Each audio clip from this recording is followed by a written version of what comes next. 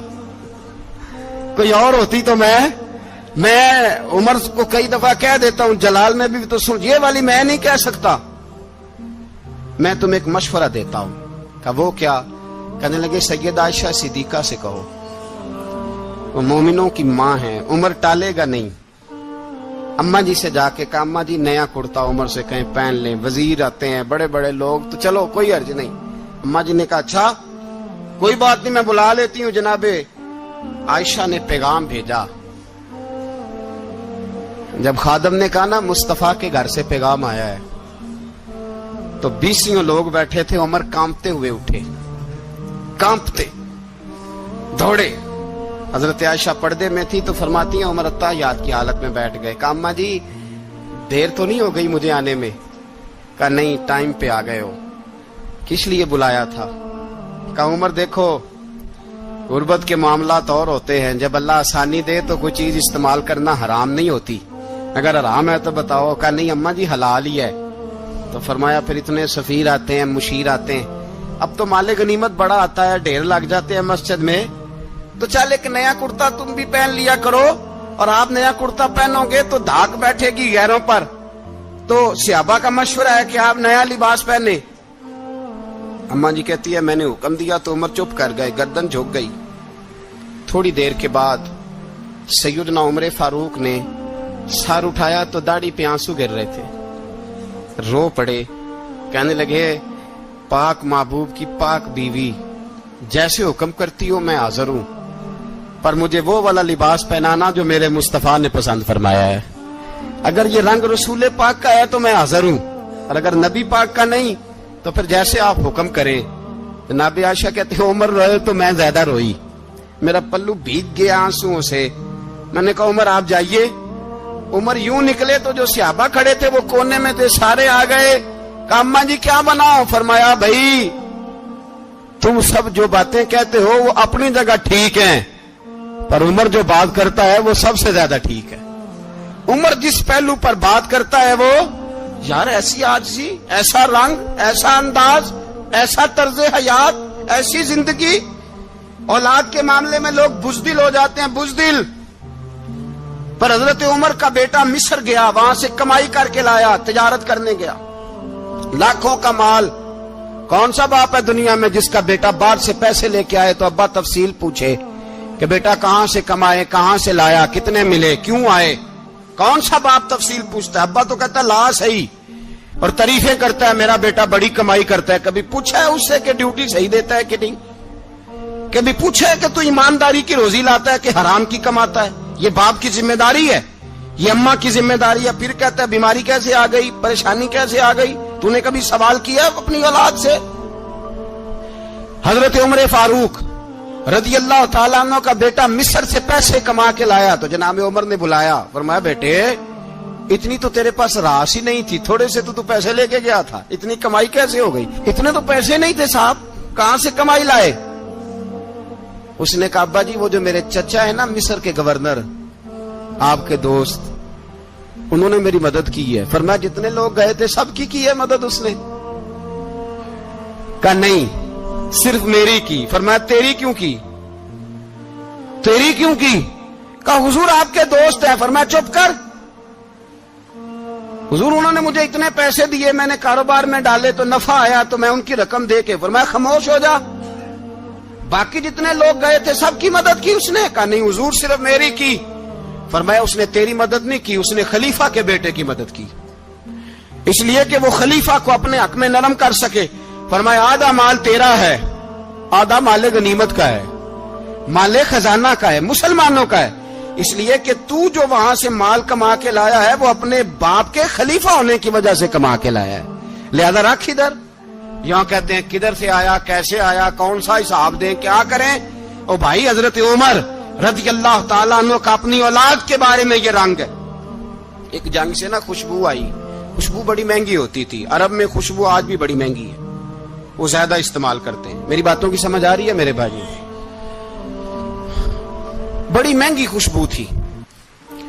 جب وہ خوشبو آئی تو حضرت عمر نے کہا, گھر میں پہلے پہنچی حضرت عمر کے, چونکہ زیادہ عورتیں استعمال کرتی تھی گھر کے اندر خوشبو, مرد بھی لگاتے تھے. حضرت عمر نے اپنی بیوی سے کہا, آپ کی زوجہ تو تھی وہ بڑی خوشبو کو پسند کرتی تھی. حضرت عمر نے اپنی زوجہ سے کہا کہ خوشبو لاؤ, میں نے ایک عورت کی ڈیوٹی لگائی ہے, وہ خوشبو تول تول کے نا تو حصہ برابر صحابہ میں بانٹ دے گی. تو آپ کی زوجہ کہنے لگی کسی بی بی کی ڈیوٹی لگانے کی کیا ضرورت تھی, میں جو موجود تھی میں بانٹ دیتی ہوں تول کے حصہ برابر. آپ نے فرمایا نہیں تو رہنے دے, اور فلانی بی بی بانٹے گی. کہا حضور میں نے بھی بانٹنی ہے, میرے پہ کچھ حق ہے؟ آپ نے فرمایا نہیں, تو تفصیل نہ پوچھ, تو خوشبو دے دے, کوئی اور بانٹے گی. خاتون خانہ تھی نا, کہنے لگی نہیں مجھے بھی آج آپ کو بتانا ہی پڑے گا کہ کوئی جو بانٹ سکتی ہے تو میں کیوں نہیں بانٹ سکتی. زوجہ کہتی عمر نے بات کی تو میری چیخیں نکل گئی. حضرت عمر فرمانے لگے جب تو خوشبو بانٹے گی نا تیرے ہاتھوں کو بھی لگے گی, تیرے دوپٹوں کو بھی لگ جائے گی. اگر رب کریم نے مجھ سے سوال پوچھا کہ عمر خوشبو تو مسلمانوں کی تھی, تیری بیوی کے دوپٹے کو کیوں لگ گئی, تو میں اللہ کے حضور کیا جواب دوں گا؟ اگر اللہ نے یہ سوال کیا کہ تیری بیوی نے کیوں لگائی, وہ تو حصہ تھا مسلمانوں کا, تو نے تیری بیوی نے کیوں لگائی؟ تو فرمایا میں نہیں چاہتا کہ اللہ کے حضور مجھے اور تجھے باز پرس ہو, لہذا کسی اور کو بانٹنے دے. زوجہ روئی اور تڑپ کے کہنے لگی عمر مجھے لگتا ہے صبح قیامت بھی تیری بیوی ہونے کی وجہ سے اللہ مجھے جنت عطا فرما دے گا, تیری زوجہ ہونے کی برکت سے. بھائی یہ معیار رکھا, خدا کی قسم ایسا شخص تاریخ میں دوبارہ نہیں آیا. اتنا بڑا آدمی, اتنا بڑا شخص, اتنا بڑا آدمی, اور پھر رنگ یہ ہے کہ عمر 22 لاکھ مربع میل کا حکمران, 22 لاکھ, اور کھجور کے درخت کے نیچے مٹی کا ڈھیلا لے کے سو گئے ہیں, پرواہ کوئی نہیں, کوئی مسئلہ ہی نہیں. 2 غلام ساتھ بیٹھے تو ایک روٹی حضرت عمر نے گھر سے منگوائی, تھوڑا سا سرکہ, تو غلام کہنے لگے ہم نے بھی کھانی ہے. فرمایا کوئی حرج نہیں, روٹی کو پیٹ بھر کے کھانا ضروری تو نہیں, 3 حصوں میں بانٹ لیتے. ایک آدمی آیا ہوا تھا مصر کا رہنے والا ملنے کے لیے, اس نے پوچھا عمر کدھر ہیں, تو کہا وہ ادھر جاؤ مسجد میں بیٹھے ہوں گے. اور واپس آیا تو کہنے لگا وہاں تو 3 غلام بیٹھے ہیں, ایک روٹی بانٹ بانٹ کے کھا رہے ہیں, لگتا ہے کئی دنوں سے روٹی نہیں ملی. کہا 3 غلام تو کوئی نہیں, وہاں 2 ہی تھے, تیسرے تو امیر المومنین تھے. اس نے کہا نہیں 3 غلام ہیں, کپڑے بھی ایک طرح کے پہنے ہوئے, بلکہ 2 کے تو پھر صحیح ہیں, تیسرے کے تو زیادہ ماڑے ہیں. کپڑے بھی ایک طرح کے, کھانا پینا بھی ایک طرح کا, اور ان کا نشست برخاست بھی ایک طرح کی ہے, لہذا کوئی فرق نہیں. حضرت ابو ہریرہ کہتے ہیں میں لے کے آیا, اور جناب عمر کو جب میں نے کچی زمین میں تامت سمیٹ بیٹھے دیکھا تو میں رو پڑا. میں نے اس مصر سے آنے والے کو کہا تو اس کے جلوے دیکھ, اگر اس کی ذات میں اتنا حسن ہے تو محمد عربی کا مقام کیا ہوگا. یہ مقام غور ہے, مقام غور. اور اہل بیت نبوت, یہ بات میں پہلے بھی کرتا ہوں, آج پھر کرنا ضروری سمجھتا ہوں. اہل بیت کا پیار سن لو کان کھول کے, اہل بیت کا پیار اگر ہمیں کسی نے سکھایا ہے تو سیدنا عمر فاروق نے سکھایا ہے. اہل بیت نبوت کی محبت اگر کسی نے سکھائی ہے تو کس نے سکھائی ہے؟ بول کے بتائیے. حضرت عمر نے. اہل بیت کا پیار ہمیں حضرت عمر نے بول کر کے سکھایا ہے. بھائی یاد رکھیں, کسی کی طاقت نہیں تھی دم مارنے کی حضرت عمر کے سامنے,